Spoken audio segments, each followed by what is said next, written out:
আসসালামু আলাইকুম। ওয়ালাইকুম সালাম।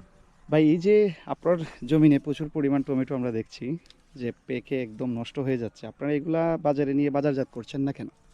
আসলে ভাই ওই টমেটো বাজারে নিয়ে বিক্রি করলে বাজারে যেই যাতায়াত যে খরচ, এই খরচের টাকাই পাওয়া যেত না। 2 টাকা 3 টাকা কেজি বাজারে নিয়ে বিক্রি করে সেটা আরও হাতে থেকে টাকা দিয়া সেটা করা লাগে। কারণ যাতায়াতের টাকা বিক্রি করে টমেটো বিক্রি আচ্ছা, করে। তাহলে আমরা এই যে বাজারে শুনতেছি এবছর রমজানে সবজির দাম অনেক কম, হ্যাঁ? তো এটা কি আসলে আপনার যে টাইমে রমজানটা আসছে ওই টাইমে ফসলের উৎপাদনটা বেশি থাকে এই জন্যই কম, নাকি এর ভিতরে অন্য কোনো কারণ আছে? না না, ওই টাইমের বর্তমানে যে সিজন, ওই হুম, সিজনে যে রমজান মাসটা যেই যেই টাইমটার মধ্যে আসছে। আসছে, ওই টাইমটার মধ্যে ওই যে সব এই আনাজ শাক সবজি এটি উৎপাদন একটু বেশি হয়।